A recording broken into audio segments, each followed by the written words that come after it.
Hey everybody, I'd like to talk about environmental storytelling. Fallout 4 and friends have a kind of environmental storytelling where they just basically put cute little skeleton vignettes everywhere.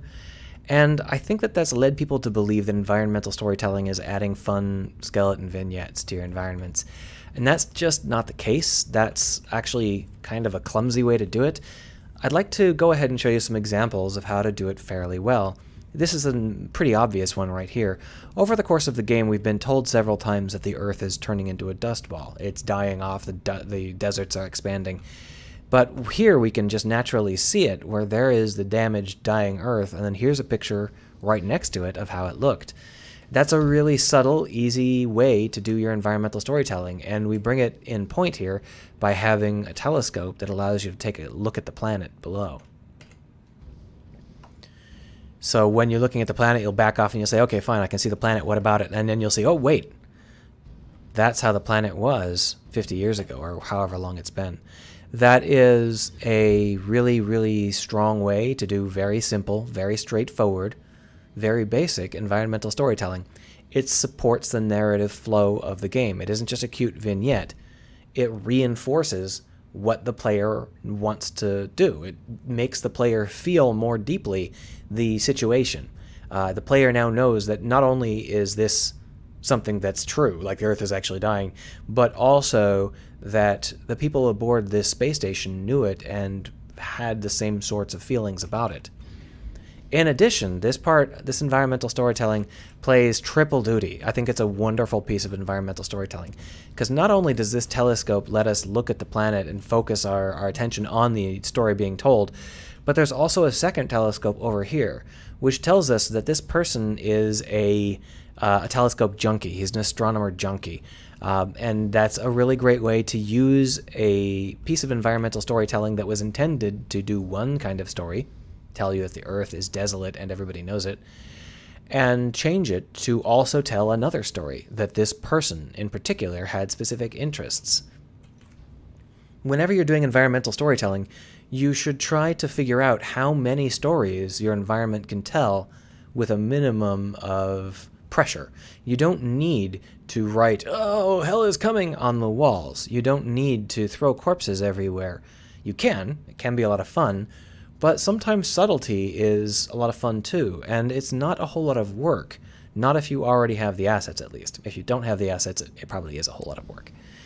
Either way, we can get a strong sense of who this person was just by what they've decided to decorate their room with, and that's telescopes and a dead planet compared to a live planet.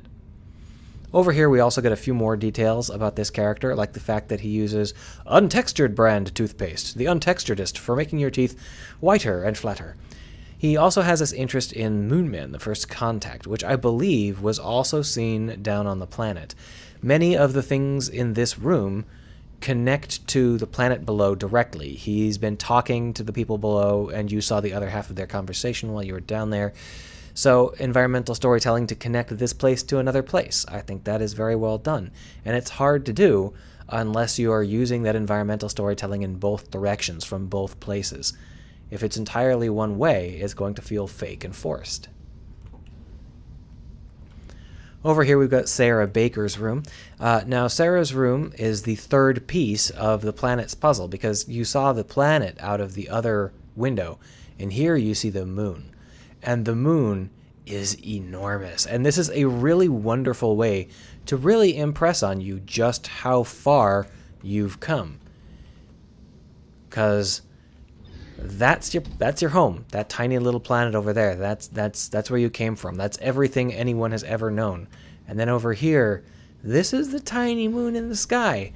This is the thing that you can stick your thumb up and block it. But you can't do that anymore, you're way too close. And you can also get a sense of how long this orbital elevator really is. Pretty long. I'm a little bit surprised that their rooms are laid out like rooms with gravity, because there shouldn't have ever been any gravity, but there's no toe holds or anything, so I'm not sure. This place feels like it has had gravity before, but clearly the amount of gravity shouldn't have changed. Anyway, that's not the point.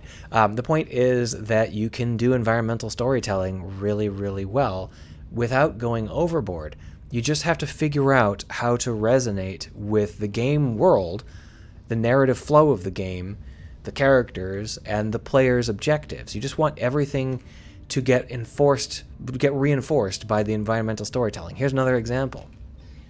Maintenance saves lives. A monorail delay could cost lives. So this is something where you get a triple dose of story here. Not only are you being told about how they live their life, this was a transport station and they were worried about maintenance problems, you also get the idea that the world below can't actually live, the moon below can't actually live without supplies from Earth. So it's been 5 years since anybody came here, and no one could be alive. Maybe they're frozen, maybe they're all dead, who knows. But the point here is, this is telling you that you know what sort of jobs they had, you know what their concerns were, and you know exactly how damaged and desperate the situation below must be now that there are no monorails running at all. And that's another, there's another one out here that has the same basic idea here.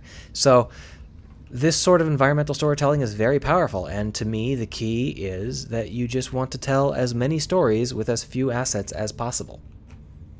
And, I thought it was worth showing because this is very well done.